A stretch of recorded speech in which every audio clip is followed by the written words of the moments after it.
of wanting to integrate world religions.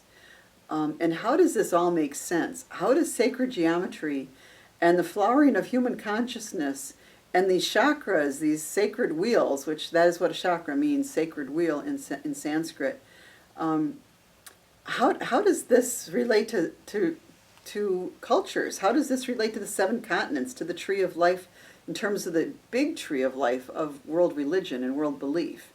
And how do we come together? And what I've kind of created in my own world is a way to kind of organize that. And so if you can just imagine going back to that root chakra, that place that holds both the container of life and the earth element, the element of earth, that platonic solid of the earth element, that is our indigenous roots. That is like, the primal roots that we came into this world when we all originated back in Africa as we started to populate the planet. We had very indigenous beliefs. We were connected, interrelated to the stones, the rivers, the trees, the stars, the moon, the sun.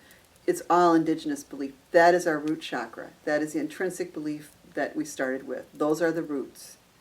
As the trunk began to form, you go into that sacral chakra and you go into that place of creativity and that place of duality. And one of the beautiful beliefs that represents that is Taoism. And Taoism is one of the most ancient beliefs that's still present today in terms of its. They've been able to document it back at least 10,000 years. So it's older than any other belief system. So I look at it in terms of it's a perfect place to place it in the sacral chakra. And the sacral chakra is that element of water, and water is creativity. And if you think of the yin and the yang, and the concept of the masculine and the feminine, the receiving and the revealing, the dark and the light, this is what's going on. And this is what Taoism teaches you. And Taoism is very much about the revealing is receiving, and the receiving is revealing. So it's a continual flow, that one can't exist without the other. And that's what we want to do. In a healed sacral chakra, we want to be in harmony with ourselves. And that's what Taoism teaches us, is to be in harmony with ourselves and the world around us. You move up into the solar plexus chakra, the chakra of fire, this element of fire in the platonic solids, that tetrahedron, that element of fire, and that seed of life, that seed, that essence that you want to plant, that you've birthed. You've created this seed. And that's fed by this fire. And in Hinduism, because this is where I look at Hinduism, and Hinduism, again, is very ancient religion, ancient belief from the Indus Valley, India, the country of India. And Agni was the fire god, one of the principal god of Hinduism. In terms of the fire was like the life force energy.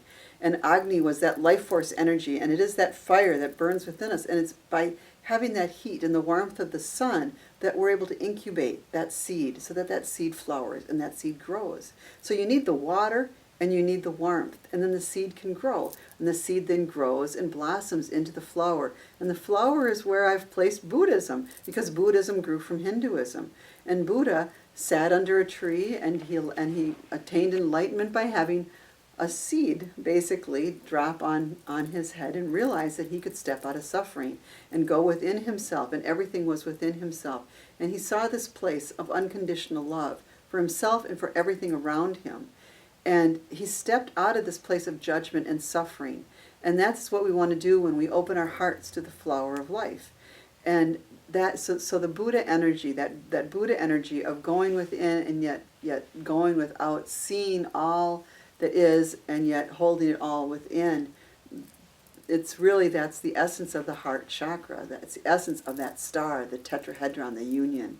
You go up to the throat, and the throat, the element of air, and you think of Judaism. Okay, so Judaism was the beginning of the monotheistic traditions. Again, very ancient tradition, and it follows Buddhism, and it follows this in the Middle East, and so if you think about Judaism, in the beginning was the Word, in God. All of a sudden there was this God that was outside of us speaking, and God was speaking, and that speaking was a word, a sound, a vibration, and that's in essence what happens with our throat. We're vibrating, we are speaking.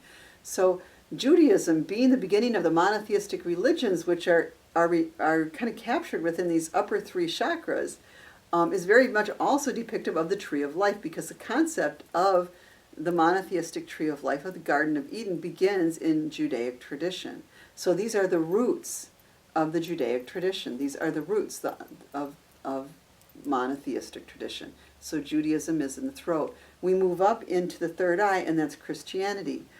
And when Jesus came, one of the things that he said was, when thine eye is single, thy body will be full of light. Well, you think about that, and it's like the idea of the single eye. When thine eye is single, thy body will be full of light.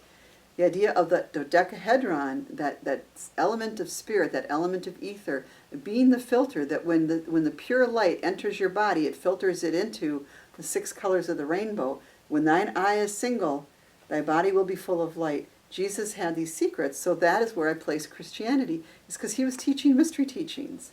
And he was teaching these kind of mystery teachings in a really unique way. And then you go up to the crown chakra, and Islam is the most recent major religion of the world. And so I kind of do this chronologically. So Islam is in the crown chakra. And it's also because Muhammad, what did he do? He had a direct contact to his God. He was not a prophet that came into this world wanting to be a prophet. He, at the age of 40, received a vision, and he went on a night journey. And on that night journey, what did he do? He went to the tree of life. He had a horse come to him. He had the angel Gabriel. They took him on a night journey, and he took him through the 7 heavens, and he met with his God, which was Allah. And for him, that was his personal connection to Source. So when you look at that, you can start to see how you don't get caught in the dogma of the religions, but you start to see the beauty of each of the religions and how they each inform us, and how once we come in harmony with that, we can hold all of that. We hold the roots of the indigenous, and being connected to the stones and the trees and the birds and the animals.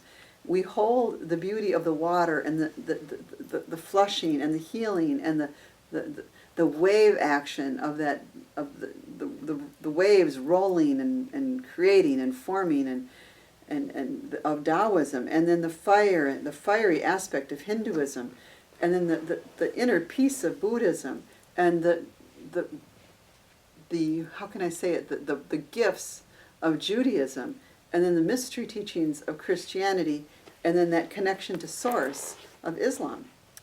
And you blend that all together, and then it forms the 8th chakra, which is really a mandala around yourself, because it all blends together into this rainbow around us, which is, if you can think of you all as a mandala, and there you are. And so we become our own tree of life. We are our own tree of life, and we can travel up and down within ourselves, studying ourselves, healing ourselves, working with ourselves, and then we can also connect with everything that is us and that is around us.